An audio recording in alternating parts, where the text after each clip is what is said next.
When it comes to kids and COVID-19, the situation in Canada and the US is more similar than some people may think.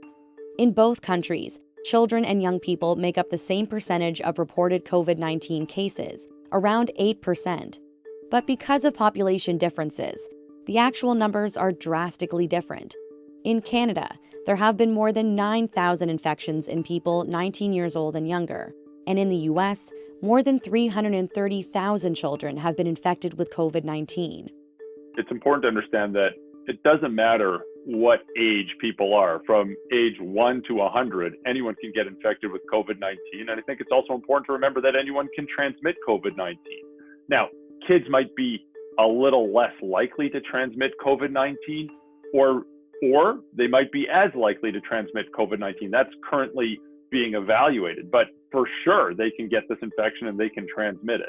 What's likely happening is they're probably getting infected in their home if someone brings it back to their home. And of course, the concern is as children move into daycare settings and school settings, the risk is that it can be transmitted in those settings as well.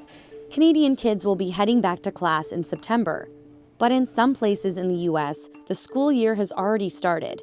And what a recent study from the American Academy of Pediatrics finds is that the country is seeing a spike in cases, a 40% jump during the second half of July.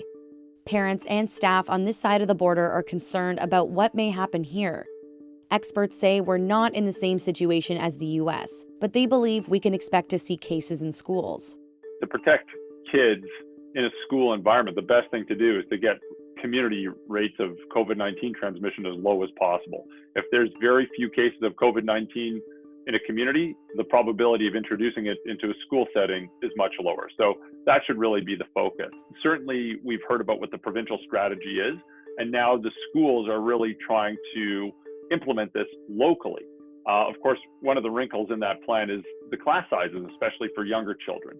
As far as what parents can do to help protect their children, there's teaching them hand hygiene and reminding them to wear a mask, especially when they're inside. But experts say the toughest part will be keeping them separated. It'll be very interesting to see how schools navigate this physical distancing and how they creatively use their resources to really keep kids apart. Thanks for watching Global News. If you want to stay up to date on the latest breaking national and international news, be sure to subscribe to our channel.